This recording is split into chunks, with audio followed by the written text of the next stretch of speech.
Hey guys, good morning. It's Magda. Welcome back to my channel. It is Monday morning. We're on our way to work. I have Friday off this week. By Friday, I will have worked a 12 or a 13-day stretch. Excuse me. So I don't even know what I'm going to do with myself Friday. I think it will be like a catch up on life kind of a day, where I run errands first thing in the morning, do laundry, clean up the house, stuff like that. I think that would be best, and we'll cook something too. Yesterday was a really great day. The only thing I'm a little disappointed in is that I never got to do my elliptical. I am planning to do it this afternoon. By the time I got off the video with you guys and finished cleaning my kitchen, it was already like 9:15, and I really have to be in bed by 9:30 at the latest to get up at 4:20. I hope you guys have an amazing start to your week. There's just a couple things I'm thinking about. I told you guys I'm a unit manager now, and I have like complaints slowly trickling in from the patients that I take care of on other shifts, and I'm kind of trying to figure out like who are these complaints referring to, where is the miscommunication, where can we educate. So one of my patients, he was just really disappointed with the care. He got one shift, and of course the next day he told me all about it, and the next day was actually yesterday. So I helped him out. I talked to him. I lent an ear. I fixed whatever he was displeased with. He had stubbed his toe. I had to fix that for him. Somebody made his bed all incorrectly, and I fixed that for him. Just the littlest things that I could have done, and you would have thought I had given him the world. And there's 2 points I have there. First of all, so after I helped him, he was like so grateful. I'm sitting at the nurse's station doing some work on the computer, and he comes walking by. He's got someplace to go to. He paused at the nurse's station, and he looked at me and he said, "You're with me now." And he paused again, and then he pointed to his heart and he said, "In the heart. You're with me now in the heart." And he just smiled at me and kept on walking. If you don't think I was reduced to a puddle of tears on the desk, you'd be wrong. My mouth dropped. Good thing I had a mask on. He didn't see. And he kept on walking, so he didn't see me be a blubbering mess. But those are the kind of thanks, those are the kind of rewards. A paycheck doesn't give you that. It doesn't matter what your paycheck is. A paycheck does not go right to the heart like that. Like your patient just being grateful. I felt like I did like nothing, and he just like, he acted like I handed him the world, and that statement just like killed me. So that was the first point of that story. But the next point is the fact that there's complaints trickling in. I have to see where the disconnect is, and I have to see where I can help and educate. We do have a brand new aide that we just hired. She's brand new, like just out of schools, and she's going to need more education, and that is so totally fine. I am so happy to provide that. So I'll be having a talk with her. We'll make a bed together.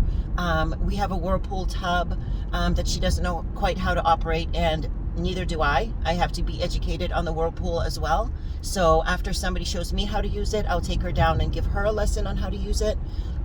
It's all a learning curve. We're all there as a team, and I am so happy to help her and whoever else needs to be educated and be helped, and I'm there with them. I'm there in the trenches.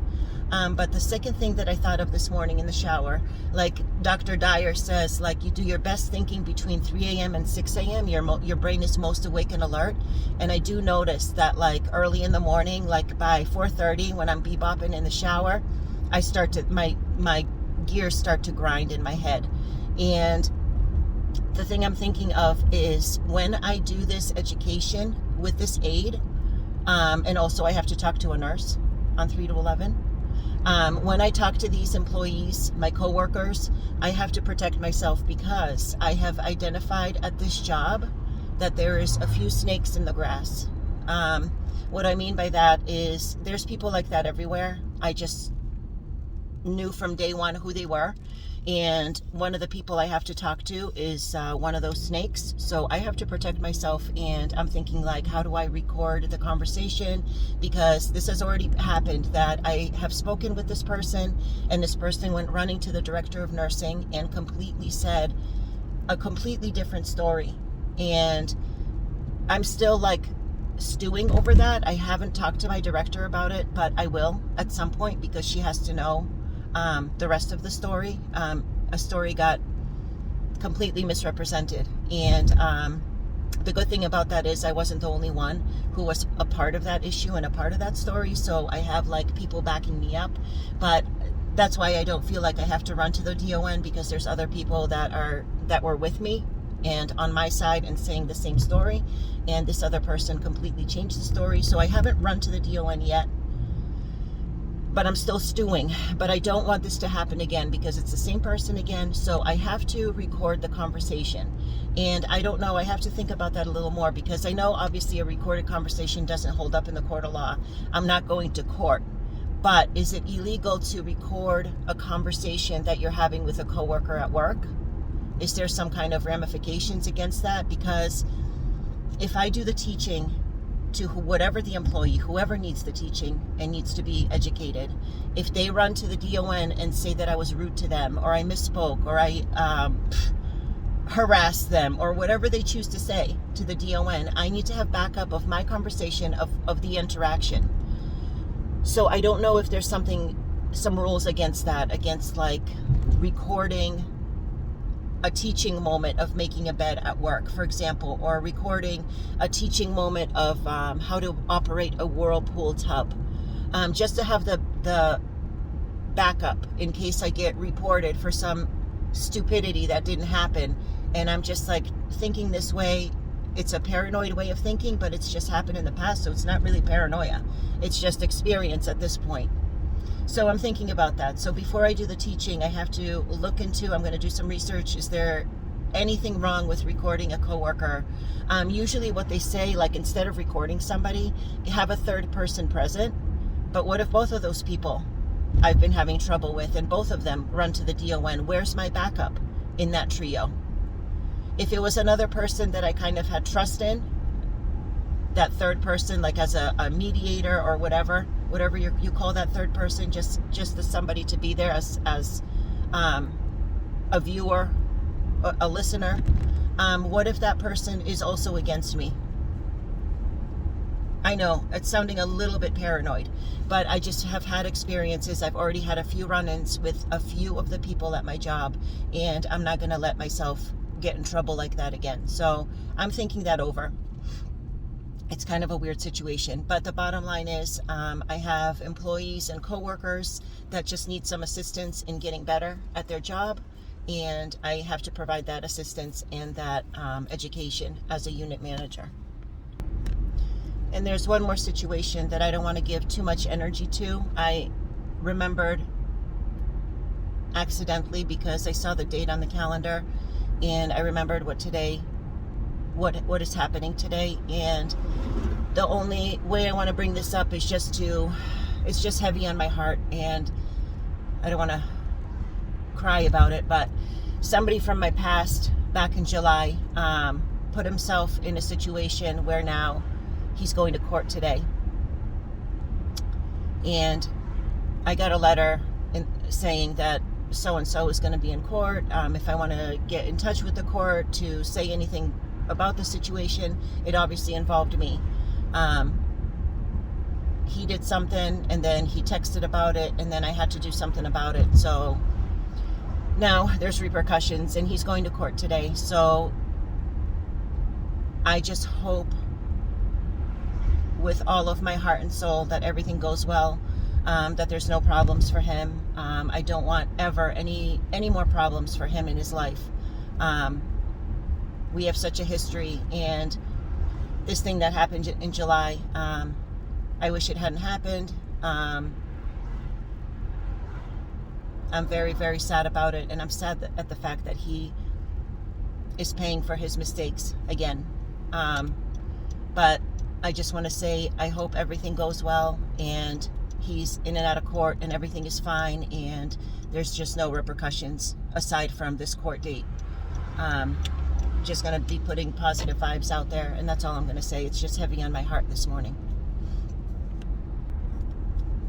I feel like kind of like some kind of a hardcore kind of a, not angry, but just like so, just a hardcore kind of a tough vibe this morning, and that's not me. I have to, like, I'm going to listen to something now and just get my head happy again. I need to give 110% to my patients and all of my happiness. I'm glad. I am so thankful.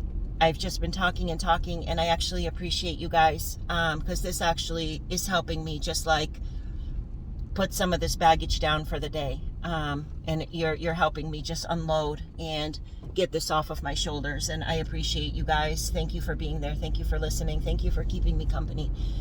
And I'm just going to take some deep breaths. It's only 6:20. I don't have to walk in until 6:45, so I'm going to do some more gratitude, because I did my morning gratitude already this morning with Bob Baker. If you guys are familiar with him, I really enjoy his gratitude and whatever affirmations he does, all sorts of affirmations, Bob Baker.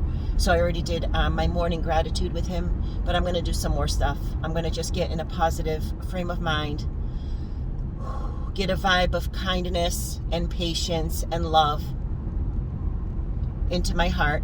That's always there, but I just feel like there was just like so much stuff like bothering me this morning, and it's just uncomfortable and kind of ugly stuff to talk about, kind of gross situations. So I just want to get that off of my spirit. I feel better. Like I said, I really appreciate you guys. Thank you so much for being out there. I really want to make this channel work, and these are the kind of like, I want to have lives with you like this. I just want to like have the back and forth, and whatever you guys got to unload, we're going to unload it, and we're going to talk about it and see if we can find solutions to problems and all the stuff that I talked about. I wish I had some feedback from you guys, but maybe eventually I will. You guys have an amazing Monday. Let's kill this week and be safe, and I will be back this afternoon. I love you guys.